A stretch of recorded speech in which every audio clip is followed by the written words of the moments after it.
In this video, we are going to cover the ribbon and user interface that you can see here.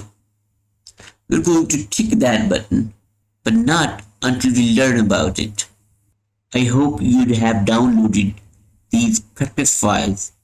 If you haven't downloaded it, then go to the description and download them immediately, because these practice files will help you in your practice.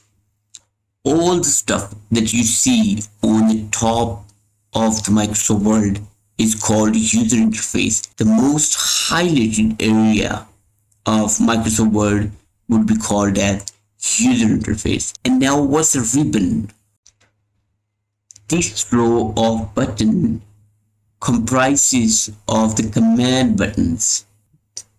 Every button that you click on is called as command button. When you click on a command button, you'll see that under every command button there is a ribbon.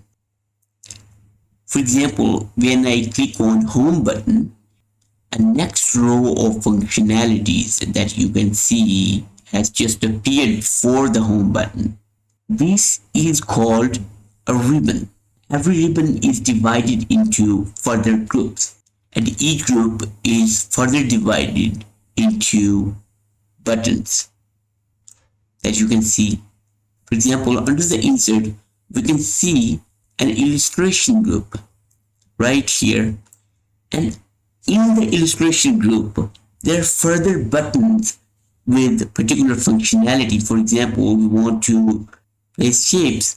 We can find shapes button here, right here below the insert.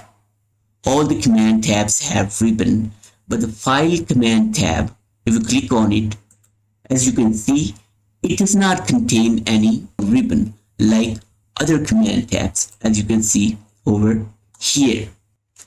Now come back to our course content. I'm pretty sure that I have learned the concept of ribbon and user interface. Now I am going to click on my today's accomplishment right over here, so that I won't recommend it if you haven't practiced it yet. Never forget to join the next lecture. It's very important. We're going to learn about quick action toolbar, which is a very handy toolbar. We will be talking about it in the next video. See you in the next video.